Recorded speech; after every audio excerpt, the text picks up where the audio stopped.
नमस्कार, मैं अमर उजाला से अर्जुन रिछारिया। आज हम इंदौर में हैं। हमारे साथ हैं एडिशनल डीसीपी राजेश दंडोतिया। आज हम बात करते हैं देश में, कहना चाहिए सिर्फ देश ही नहीं बल्कि पूरी दुनिया में सबसे ज़्यादा जो अपराध के मामले सामने आ रहे हैं वो है साइबर क्राइम। साइबर क्राइम से जुड़े तमाम पहलुओं पर आज हम राजेश दंडोतिया से चर्चा करेंगे। सर, आपका अमर उजाला में स्वागत है। Thank you very much. Sir, पिछले कुछ सालों में अगर हम अपराध का ग्राफ देखें तो लगातार साइबर क्राइम ने नंबर 1 पे जगह बनाई है और सिर्फ भारत ही नहीं बल्कि दुनिया भर में इसके लेके पुलिस प्रशासन, एडमिनिस्ट्रेशन, इवन पॉलिटिकल जो सिस्टम है वो तक परेशान है। किस तरह से ग्राफ तेज़ी से बढ़ता जा रहा है वो बताइए। देखिए, सबसे इम्पोर्टेंट ये है कि all over the globe, all over the world इस तरह की जो साइबर फ्रॉड की घटनाएं तेज़ी से बढ़ी है और ये बढ़ना स्वाभाविक है, क्योंकि अगर आप देखेंगे तो पूरा वर्ल्ड डिजिटलाइजेशन की तरफ जा रहा है। ऑनलाइन प्लेटफॉर्म पर हम सभी लोग लगातार, चाहे वर्क फ्रॉम होम हो, चाहे ऑनलाइन स्टडी हो, और स्पेशली 2020 में जो कोविड था, कोविड के समय पे जो लोगों ने अपना जो समय बिताया था वो घरों में, तो कहीं ना कहीं आपने देखा होगा उसी समय ओटीटी प्लेटफॉर्म्स काफ़ी हाइप पर गए थे, तो लोगों ने सोशल मीडिया पे अपना काफ़ी टाइम स्पेंड किया, तो बहुत रैपिडली वहाँ से क्राइम होना शुरू हुआ। अगर हम ऐसा समझें, जिस दुनिया में हम रहते हैं उसी दुनिया में क्राइम होते हैं। तो अब चूंकि हम सोशल मीडिया की दुनिया में ज़्यादा अपना टाइम स्पेंड करते हैं तो स्वाभाविक है कि वहाँ पर ज़्यादा क्राइम होंगे। किस किस तरह से लोग साइबर फ्रॉड में फंस रहे हैं सर, कुछ एग्जांपल देके बताइए। देखिए, डिजिटल अरेस्ट जो आपने सुना होगा, अभी कर्नाटक में एक लेटेस्ट इंसिडेंट हुआ है जिसमें कि पति पत्नी जो कि सीनियर सिटीजन्स थे, 50 लाख रुपए उन्होंने खोए। 1 महीने से अधिक वो डिजिटल अरेस्ट में फंसे रहे और भय से इतना भयग्रस्त हो गए कि उन्होंने सुसाइड कर लिया था उन्होंने। तो इस तरह के कई इंसिडेंट्स हुए हैं। डिजिटल अरेस्ट में क्या होता है, लॉ एनफोर्समेंट एजेंसी बनकर कोई भी फ्रॉडस्टर लॉ एनफोर्समेंट एजेंसी जैसे सीबीआई, ईडी, क्राइम ब्रांच बनकर इन्वेस्टिगेशन के नाम पर, ऑनलाइन इन्वेस्टिगेशन के नाम पर वीडियो कॉल पर लेता है। वो चाहे स्काइप वीडियो कॉल हो सकता है, व्हाट्सएप वीडियो कॉल हो सकता है, वीडियो कॉल पर लेकर भय दिखाकर और पैसा ठगता है, तो इसको डिजिटल अरेस्ट बोलते हैं। डिजिटल अरेस्ट ना तो वीएनएस में है, ना वीएनएसएस में है, ना आईपीसी में, ना सीआरपीसी में है, ना आईटी एक्ट में है, ना ही कोई इनफॉर्मल प्रोसीजर है। लॉ एनफोर्समेंट एजेंसी केवल एक ही तरीके से व्यक्ति को अरेस्ट कर सकती है, that is physical arrest. Digital arrest जैसा कुछ भी नहीं होता। इसमें अगर आपने देखा होगा तो हमारे माननीय प्रधानमंत्री नरेंद्र मोदी जी ने भी मन की बात में इस बात को बताया था, जागरूक करने के लिए बताया था। तो इससे इसका इम्पोर्टेंस समझ में आता है कि साइबर क्राइम कहीं ना कहीं कितना it's gaining too much importance, क्योंकि घटनाएं तेज़ी से बढ़ रही हैं और हमें उस पर रिएक्ट करना है। तो इस तरह से डिजिटल अरेस्ट हो गया। इम्पर्सनेशन कॉल होते हैं कि आप लड़का 3 लड़कों के साथ ड्रग के केस में फंस गया है, आप लड़का 3 लड़कों के साथ रेप के केस में फंस गया है। तो इस तरह के केसेज आते हैं। यूपी में एक फ़ोन आया कि आपकी लड़की के साथ लड़की 3 लड़कियों के साथ उसके सेक्स रैकेट में पकड़ी गई है। तो वो टीचर थी, तो वो जैसे ही बाहर आई पैनिक सिचुएशन में आ गई, अटैक आ गया और एक्सपायर हो गई। तो इस तरह की घटनाएं रीवा में भी, एक मऊगंज में भी एक घटना हुई थी जिसमें एक महिला शिक्षक थी, वो भी जो न्यूज़ पेपर पढ़ रहा था मैं, तो उसमें भी उसको डिजिटली अरेस्ट रखा था और वो काफ़ी भयग्रस्त हो गई थी, उसने भी सुसाइड किया। तो इस तरह के केसेज होते रहते हैं। इम्पर्सनेशन कॉल्स आते हैं। इसके अलावा फाइनेंशियल फ्रॉड में इन्वेस्टमेंट फ्रॉड जो सबसे ज़्यादा फ्रॉड होता है, सेक्सटॉर्शन जैसे फ्रॉड है जिसमें कि वीडियो कॉल करके, न्यूड वीडियो कॉल में आपकी जो वीडियो फोटो बन जाते हैं और उसके बाद उसको वायरल करने की धमकी देकर आपके साथ फ्रॉड करते हैं। आजकल एक नया स्कैम है पिग ब्यूचरिंग स्कैम, जो कि चाइनीज वर्ड है जिसको स्लॉट करना, पिग स्लॉटरिंग स्कैम, तो धीमे धीमे काटना। ये लॉन्ग टर्म स्कैम होता है। इसमें सबसे पहले ट्रस्ट को गेन किया जाता है। इसमें जल्दबाजी नहीं की जाती। लॉन्ग टर्म फ्रॉड है ये। इसमें काफ़ी टाइम लेते हैं। पहले ट्रस्ट उसका जीतते हैं, एक बार ट्रस्ट जीत लेते हैं, फिर धीमे धीमे उसको स्लॉटर करते हैं। इसका ये it is a mix of some kind of romantic scam, romance scam plus investment scam और क्रिप्टो करेंसी में इन्वेस्ट करना। तो इस तरह से काफ़ी बड़े इसमें फ्रॉड होते हैं पिग ब्यूचरिंग स्कैम में।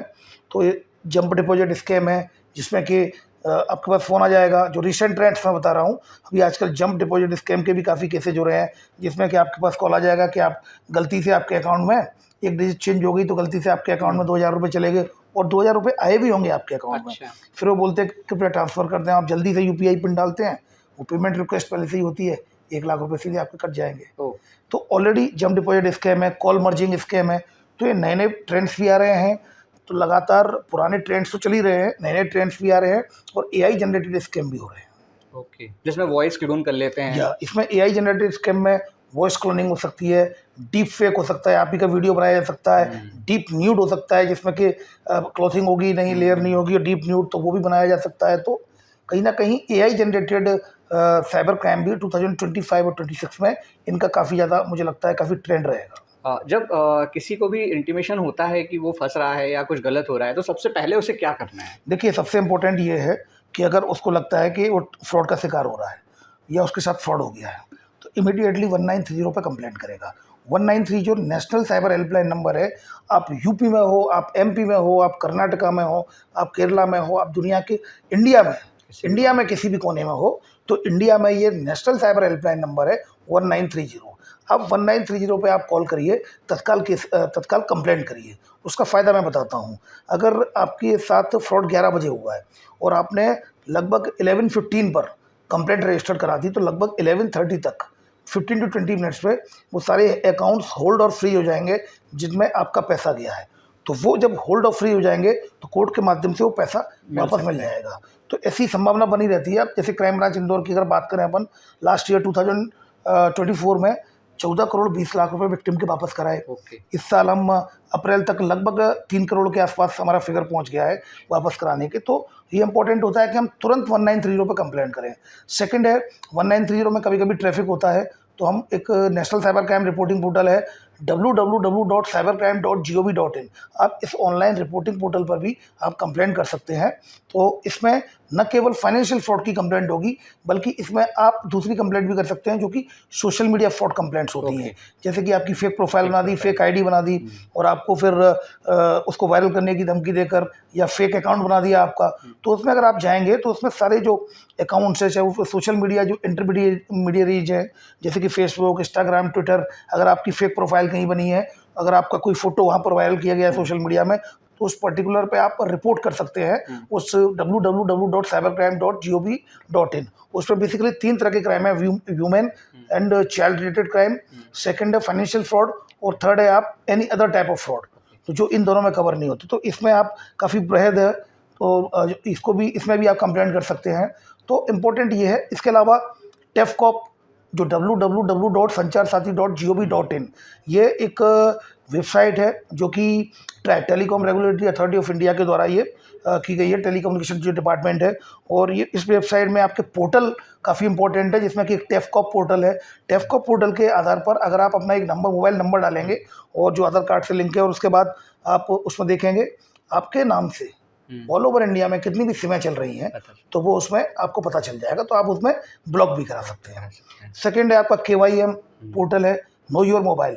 आप अपने मोबाइल को जानिए। आप मोबाइल खरीदते हैं मार्केट से, कई बार पता चलता है कि वो चोरी का था, वो लूट का था, तो आप इसमें अपने उस जो मोबाइल को खरीद रहे हैं आप, उसकी IMEI उसमें KYM पोर्टल में डालिए, तो स्क्रीन पर आ जाएगा कि ऑल ओवर इंडिया में कहाँ फ्रॉड इसके साथ, मतलब ये कहीं कंप्लेंट में तो नहीं है, FIR में तो नहीं है, तो ये काफ़ी इंपॉर्टेंट है। थर्ड है CEIR portal, central equipment identity register. अगर आपका मोबाइल कहीं भी गुम हो जाता है ऑल ओवर इंडिया, तो इमीडिएटली आप उसमें अपनी कंप्लेंट रजिस्टर करा सकते हैं और सिम को ब्लॉक भी करा सकते हैं। और इस पॉडकास्ट के माध्यम से मैं ये कहना चाहूँगा कि आजकल इस तरह की घटनाएं बढ़ी हैं। जैसे ही आपका मोबाइल चोरी होता है, ये गिर जाता है कहीं, आपको लगता है आप ढूंढने में पूरा प्रयास करते हैं, पर ढूंढने से पहले सबसे पहले आपको जो काम करना है वो है अपनी सिम को बंद कराना है, जो कि CEIR पोर्टल के तहत बंद करा सकते हैं। इमीडिएटली जाके बंद कराइए और अपने बैंक में बोल दीजिए ट्रांजैक्शन को रोक दें, क्योंकि मेरा मोबाइल, क्योंकि क्या होता है, मोबाइल चोरी होता है, पता चलता है अगले 2 घंटे में आपके अकाउंट से 1 लाख 1.5 लाख रुपये निकल गए। तो मोबाइल ढूंढने से पहले आप देख लें, 10 मिनट ढूंढ लें कहीं घर में तो नहीं रह गया, बट इमीडिएटली आपको जो करना है वो अपनी सिम को बंद कराना है, जिससे कि आपके मोबाइल तो चोरी चला ही गया है, अकाउंट से पैसे नहीं निकल गए। तो ये बड़ा सबसे इम्पोर्टेंट है। इसमें CEIR पोर्टल काफ़ी महत्वपूर्ण रोल प्ले करता है। इसके अलावा virustotal.com एक वेबसाइट है। अगर कोई आपको फिशिंग वेबसाइट लगती है, तो आप इसमें virustotal.com में जाकर उसका URL डालिए, तो उसमें मोर देन 50 एंटीवायरस सॉफ्टवेयर है जो कि स्कैन करके बता देंगे कि वेबसाइट फिशिंग है या फिर लेजिटिमेट वेबसाइट है। I4C के द्वारा एक साइबर दोस्त ऐप जारी किया गया है, तो इस ऐप के माध्यम से भी कोई मेल फिशिंग है या नहीं, या कोई भी जो नंबर है वो स्कैमर का नंबर है या नहीं, या कोई भी अकाउंट है वो स्कैमर का, फ्रॉडस्टर का अकाउंट, सस्पेक्टेड अकाउंट है या नहीं, तो इस तरह से साइबर दोस्त ऐप भी अवेलेबल है, मोबी आर्मर ऐप भी अवेलेबल है। तो ये जो फैसिलिटीज़ हैं, ये जो हमारे पास क्या क्या अवेलेबल है, सबसे पहले हमें जाने। ये जानना बहुत ज़रूरी है। फ्रॉड हो जाए तो क्या करना है, मोबाइल खो जाए तो क्या करना है। इसके अलावा कि सबसे पहले तो हम कोशिश करें अवेयर होके अपडेट रहें कि हमारे साथ फ्रॉड ही ना हो। तो उसके लिए अवेयरनेस इज़ द ओनली की। केवल अवेयरनेस से ही आप, जागरूकता ही आपका बचाव है। अगर आप जागरूक रहेंगे तभी आप अपना साइबर फ्रॉड से बचाव कर पाएंगे। डर और लालच, इन सब के पीछे सबसे ज़्यादा कारण वही सामने आता बिल्कुल, है डर, हमेशा। लालच और लस्ट वासना भी होती है। लालच भी होता है, डर भी होता है, तो कहीं न कहीं इनका फ़ायदा उठाते हैं। और फोर्थ कन्फ्यूज़ करते हैं। ये 4 आपकी जो कमज़ोरियाँ हैं, पहला डर, दूसरा लालच, तीसरा आप कन्फ्यूज़ हो जाते हैं, तो वो कन्फ्यूज़ करते हैं इस तरह की इन्फॉर्मेशन, और चौथी आपका लस्ट होती है।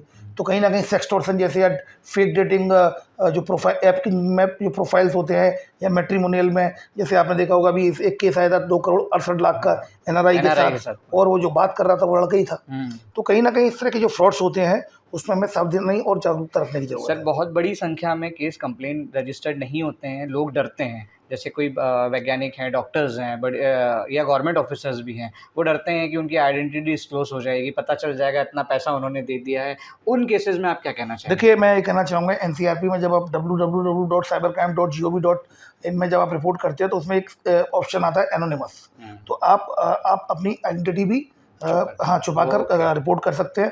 दूसरा, कुछ ऐसे केसेज होते हैं जो सेंसिटिव नेचर के होते हैं, तो हम वैसे ही उनको रिवील नहीं करते हैं। ओके। जैसे सेक्सटॉर्शन के केसेज हैं, वो कहीं न कहीं सोशल ह्यूमिलिएशन से जुड़ा हुआ मामला बिल्कुल, होता है। अगर बिल्कुल। किसी को पता चलेगा तो उसमें सोशल ह्यूमिलिएशन ज़्यादा होता है इन टर्म्स ऑफ रिस्पेक्ट, बिल्कुल। Recognition, reputation. तो इसमें भी हम लोग कोशिश करते हैं जो सेंसिटिव नेचर की होती है, जैसे किसी बच्चे की फेक प्रोफाइल बन गई, उसको ब्लैकमेल किया जा रहा है, वीडियो को पोर्न साइट पर अपलोड कर दिया उसके, तो कहीं न कहीं इस तरह की जो होती है उनको सेंसिटिव नेचर की हैं, उनको हम बहुत प्राइवेसी मेंटेन करते हैं, उनको डील करते हैं। तो इस पॉडकास्ट के माध्यम से, 1 टू 1 के माध्यम से मैं कहना चाहूँगा कि आप डरें नहीं, बिल्कुल जागरूक रहें और निडरता से अपनी कंप्लेंट रजिस्टर कराएँ, क्योंकि कंप्लेंट अगर रजिस्टर कराएँगे तब उसका सॉल्यूशन निकलेगा। और अगर हम ब्लैकमेल होते रहेंगे तो हम परेशान होते रहेंगे, और कहीं न कहीं नेगेटिव थॉट्स आते हैं, फिर कहीं न कहीं हम सुसाइडल टेंडेंसी, जैसे कि आपने देखा कई केसेस में लोग सुसाइड कर लेते हैं। तो रिपोर्ट करेंगे, अपने ऊपर बोझ हटाएँगे, अपने ऊपर से बोझ को जब हटा देंगे, तो आप जब रिपोर्ट करेंगे तो आपको रिलैक्स मिलेगा, और रिड्रेस करने के लिए लगातार एजेंसी काम कर रही है। हाँ, एक लास्ट क्वेश्चन सर मेरा ये था कि अभी तक ये माना जाता था कि आपने ओटीपी दिया, आपने इन्फॉर्मेशन दी, तब आप साइबर फ्रॉड का शिकार हुए। लेकिन कुछ केस ऐसे भी पढ़ने में आए कि आपने किसी लिंक पे क्लिक कर दिया तो भी आपके साथ फ्रॉड हो गया, या इस तरह की चीज़ें भी हो रही हैं क्या? देखिए, when there is any action then reaction. अपने आप कुछ नहीं होता, अपने आप सिर्फ ये होता है, एक पेगासस वायरस होता है जिसमें आप व्हाट्सएप पे मिस्ड कॉल दे देंगे, वो आप भी नहीं, मेरे पास वायरस पे मिस्ड कॉल आएगा, मतलब वो मेरे पास व्हाट्सएप मिस्ड कॉल हो गया, तो मैंने कुछ नहीं किया है, मेरा तो मिस्ड कॉल आया है, तो उसके आधार पर मेरे साथ फ्रॉड हो सकता है। मेरे पूरी जानकारी को हैक किया। लेकिन ये बहुत रेयर केस है। रेयर इसलिए क्योंकि वो सबसे महंगा वायरस है। अच्छा। वो 50-100 करोड़ की कीमत का वायरस है। अच्छा। तो वो वैसे भी नहीं हो सकता, करोड़ों का वायरस है, तो संभव ही नहीं है। फ्रॉडस्टर्स के पास इतना है नहीं। ये तो सामान्यतः ये वायरस बेसिकली जो बहुत राजनयिक और बहुत ऊपर स्तर के लोगों के जी। काम होता है, बहुत रेयर है, मतलब ना के बराबर है। बट आपका जो प्रश्न था, कहीं लिंक पे क्लिक किया, किसी वेबसाइट में चले गए, तो जैसा कि मैंने बताया, जब एक्शन होगा तभी रिएक्शन होगा। अगर आपने किसी अननोन लिंक को क्लिक कर दिया, अब आपने ओटीपी नहीं बताया पर अननोन लिंक को क्लिक कर दिया, तो स्क्रीन शेयरिंग ऐप डाउनलोड हो गया आपके मोबाइल में, एनीडेस्क सपोर्ट, टीम व्यूअर। अब क्या होगा, आपके मोबाइल पे ओटीपी आया, स्क्रीन पर आपने बताया नहीं, पर आपने लिंक को क्लिक कर लिया, तो already screen sharing app download हो गया है। तो स्क्रीन शेयर, साइबर फ्रॉडस्टर के भी मोबाइल में आपकी स्क्रीन शेयर हो रही है, वो ओटीपी वहाँ से देखकर आपके साथ फ्रॉड कर लेगा। तो अननोन लिंक को कभी क्लिक नहीं करना है। आजकल व्हाट्सएप की जो हैक होने की घटनाएं हैं, वो इसलिए होती है कि अननोन एपी का फाइल आती है, शादी का कार्ड भेजा है, या दिवाली की शुभकामनाएं, या होली की शुभकामनाएं, या आपके लिए फ्रेंड ने गिफ्ट भेजा है, और आप जैसे ही उसको डाउनलोड करेंगे एपी के फाइल को, आपका मोबाइल नंबर कॉल फॉरवर्डिंग में चला जाएगा साइबर फ्रॉडस्टर के नंबर पर। इसके अलावा virustotal.com एक वेबसाइट है। अगर कोई आपको फिशिंग वेबसाइट लगती है तो आप इसमें virustotal.com में जाकर उसका यूआरएल डालिए, तो उसमें मोर देन 50 एंटीवायरस सॉफ्टवेयर है जो कि स्कैन करके बता देंगे कि वेबसाइट फिशिंग है या फिर लेजिटिमेट वेबसाइट है। I4C के द्वारा एक साइबर दोस्त ऐप जारी किया गया है, तो इस ऐप के माध्यम से भी कोई मेल फिशिंग है या नहीं, या कोई भी जो नंबर है वो स्कैमर का नंबर है या नहीं, या कोई भी अकाउंट है वो स्कैमर का, फ्रॉडस्टर का अकाउंट, सस्पेक्टेड अकाउंट है या नहीं, तो इस तरह से साइबर दोस्त ऐप भी अवेलेबल है, मोबी आर्मर ऐप भी अवेलेबल है। तो ये जो फैसिलिटीज़ हैं, ये जो हमारे पास क्या क्या अवेलेबल है, सबसे पहले हमें जाने। ये जानना बहुत ज़रूरी है। फ्रॉड हो जाए तो क्या करना है, मोबाइल खो जाए तो क्या करना है। इसके अलावा कि सबसे पहले तो हम कोशिश करें अवेयर होके अपडेट रहें कि हमारे साथ फ्रॉड ही ना हो। तो उसके लिए अवेयरनेस इज़ द ओनली की। केवल अवेयरनेस से ही आप, जागरूकता ही आपका बचाव है। अगर आप जागरूक रहेंगे तभी आप अपना साइबर फ्रॉड से बचाव कर पाएंगे। डर और लालच, इन सब के पीछे सबसे ज़्यादा कारण वही सामने आता बिल्कुल, है डर, हमेशा। लालच और लस्ट वासना भी होती है, लालच भी होता है, डर भी होता है। तो कहीं न कहीं इनका फ़ायदा उठाते हैं। और फोर्थ कन्फ्यूज़ करते हैं। ये 4 आपकी जो कमज़ोरियाँ हैं, पहला डर, दूसरा लालच, तीसरा आप कन्फ्यूज़ हो जाते हैं, तो वो कन्फ्यूज़ करते हैं इस तरह की इन्फॉर्मेशन, और चौथी आपका लस्ट होती है। तो कहीं न कहीं सेक्सटॉर्शन जैसे या फेक डेटिंग, जो प्रोफाइल ऐप की में जो प्रोफाइल्स होते हैं, या मैट्रिमोनियल में, जैसे आपने देखा होगा अभी एक केस आया था 2 करोड़ 68 लाख का एनआरआई के एनआरआई के साथ, साथ। और वो जो बात कर रहा था वो लड़का ही था। तो कहीं न कहीं इस तरह के जो फ्रॉड्स होते हैं उसमें हमें सावधानी और जागरूकता रखने की ज़रूरत सर, है। बहुत बड़ी संख्या में केस कंप्लेन रजिस्टर्ड नहीं होते हैं, लोग डरते हैं। जैसे कोई वैज्ञानिक हैं, डॉक्टर्स हैं, या गवर्नमेंट ऑफिसर्स भी हैं, वो डरते हैं कि उनकी आइडेंटिटी डिस्क्लोज हो जाएगी, पता चल जाएगा इतना पैसा उन्होंने दे दिया है। उन केसेस में आप क्या कहना चाहेंगे? देखिए, मैं ये कहना चाहूँगा, एनसीईआरटी में जब आप www.cybercrime.gov.in में जब आप रिपोर्ट करते हैं तो उसमें एक ऑप्शन आता है एनोनिमस। तो आप अपनी आइडेंटिटी भी हाँ, छुपाकर ओके। रिपोर्ट कर सकते हैं। दूसरा, कुछ ऐसे केसेज होते हैं जो सेंसिटिव नेचर के होते हैं, तो हम वैसे ही उनको रिवील नहीं करते हैं। ओके। जैसे सेक्सटॉर्शन के केसेज हैं, वो कहीं न कहीं सोशल ह्यूमिलिएशन से जुड़ा हुआ मामला बिल्कुल, होता है। अगर बिल्कुल। किसी को पता चलेगा तो उसमें सोशल ह्यूमिलिएशन ज़्यादा होता है इन टर्म्स ऑफ रिस्पेक्ट, बिल्कुल। Recognition, reputation. तो इसमें भी हम लोग कोशिश करते हैं जो सेंसिटिव नेचर की होती है, जैसे किसी बच्चे की फेक प्रोफाइल बन गई, उसको ब्लैकमेल किया जा रहा है, वीडियो को पोर्न साइट पर अपलोड कर दिया उसके। तो कहीं न कहीं इस तरह की जो होती है उनको सेंसिटिव नेचर की हैं, उनको हम बहुत प्राइवेसी मेंटेन करते हैं, उनको डील करते हैं। तो इस पॉडकास्ट के माध्यम से, 1 टू 1 के माध्यम से मैं कहना चाहूँगा कि आप डरे नहीं, बिल्कुल जागरूक रहें और निडरता से अपनी कंप्लेंट रजिस्टर कराएँ, क्योंकि कंप्लेंट अगर रजिस्टर कराएँगे तब उसका सॉल्यूशन निकलेगा। और अगर हम ब्लैकमेल होते रहेंगे तो हम परेशान होते रहेंगे, और कहीं न कहीं नेगेटिव थॉट्स आते हैं, फिर कहीं न कहीं हम सुसाइडल टेंडेंसी, जैसे कि आपने देखा कई केसेस में लोग सुसाइड कर लेते हैं। तो रिपोर्ट करेंगे, अपने ऊपर बोझ हटाएँगे, अपने ऊपर से बोझ को जब हटा देंगे तो आप जब रिपोर्ट करेंगे तो आपको रिलैक्स मिलेगा, और रिड्रेस करने के लिए लगातार एजेंसी काम कर रही है। हाँ, एक लास्ट क्वेश्चन सर मेरा ये था कि अभी तक ये माना जाता था कि आपने ओटीपी दिया, आपने इन्फॉर्मेशन दी, तब आप साइबर फ्रॉड का शिकार हुए। लेकिन कुछ केस ऐसे भी पढ़ने में आए कि आपने किसी लिंक पे क्लिक कर दिया तो भी आपके साथ फ्रॉड हो गया, या इस तरह की चीज़ें भी हो रही हैं क्या? देखिए, when there is any action then reaction.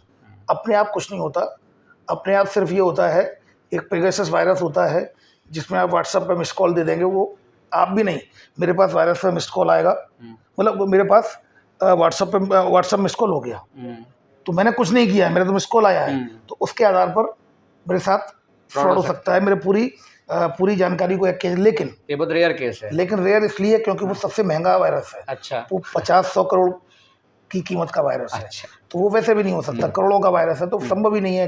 Fraudsters के पास इतना है नहीं। ये तो सामान्यतः ये वायरस बेसिकली जो बहुत राजनयिक और बहुत ऊपर स्तर के लोगों के जी। काम होता है, बहुत रेयर है, मतलब ना के बराबर है। बट आपका जो प्रश्न था, कहीं लिंक पे क्लिक किया, किसी वेबसाइट में चले गए, तो जैसा कि मैंने बताया, जब एक्शन होगा तभी रिएक्शन होगा। अगर आपने किसी अननोन लिंक को क्लिक कर दिया, अब आपने ओटीपी नहीं बताया पर अननोन लिंक को क्लिक कर दिया, तो स्क्रीन शेयरिंग ऐप डाउनलोड हो गया आपके मोबाइल में, any desk support team viewer. अब क्या होगा, आपके मोबाइल पे ओटीपी आया, स्क्रीन पर आपने बताया नहीं, पर आपने लिंक को क्लिक कर लिया, तो already screen sharing app download हो गया है। तो स्क्रीन शेयर, साइबर फ्रॉडस्टर के भी मोबाइल में आपकी स्क्रीन शेयर हो रही है, वो ओटीपी वहाँ से देखकर आपके साथ फ्रॉड कर लेगा। तो अननोन लिंक को कभी क्लिक नहीं करना है।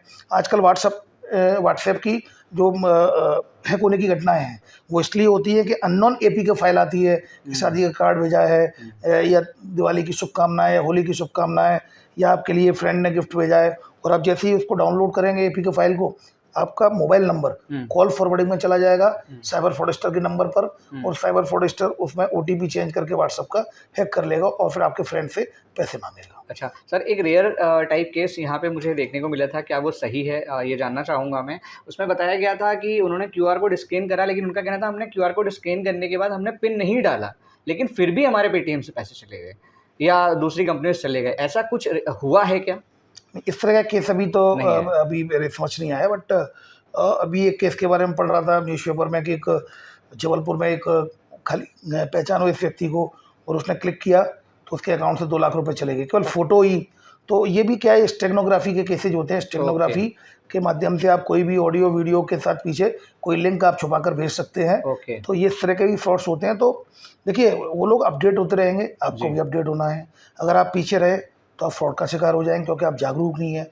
तो जैसे जैसे वो अपडेट हो रहे हैं, हमें भी अपडेट होना होगा, क्योंकि अवेयरनेस इज द ओनली की। मैं आपको बताऊं, 2024 में 1 जनवरी से लेकर और 31 दिसंबर तक, मतलब 24 में डिजिटल अरेस्ट के 80 से अधिक मामले इंदौर क्राइम ब्रांच में आए थे। लगातार अवेयरनेस कैंपेन चली, मैसिव कैंपेन चली कि इस साल 1 जनवरी से लेकर अभी तक, आज इंटरव्यू डेट अपन जो कर रहे हैं 1 to 1, इस तक अभी तक एक भी केस नहीं आया है डिजिटल अरेस्ट को। तो कहीं ना कहीं अवेयरनेस का बहुत स्ट्रॉन्ग पार्ट होता है। Basically awareness is the best defensive measure we can take. तो जागरूकता ही आपका बचाव है। अगर आप जागरूक रहेंगे तो साइबर क्राइम से अपने आप को बचा पाएंगे। जागरूकता ही बचाव है। डरे नहीं, गलती ना करें, जागरूक रहें। लेकिन अगर 1% भी आपसे कोई गलती होती है तो फिर भी डरे ना। एडिशनल डीसीपी राजेश दंडोतिया ने बिल्कुल साफ शब्दों में कहा है कि पुलिस पर पूरा विश्वास रखें। अगर किसी तरह भी आप साइबर फ्रॉड का शिकार होते हैं तो आपकी पहचान गोपनीय रखी जाएगी, विश्वसनीयता पूरी बनाई रखी जाएगी और पूरी तरह से पुलिस आपके पैसे वापस दिलवाने में मदद करेगी। लेकिन इन सब से पहले फिर वही बात कि जागरूक हमें होना पड़ेगा। मैं अमर उजाला से अर्जुन रिछारिया। अगर आप ये वीडियो YouTube पर देख रहे हैं तो हमारे चैनल को सब्सक्राइब करें और बेल आइकन को दबाना ना भूलें। अगर आप Facebook पर ये वीडियो देख रहे हैं तो हमारे पेज को लाइक करें।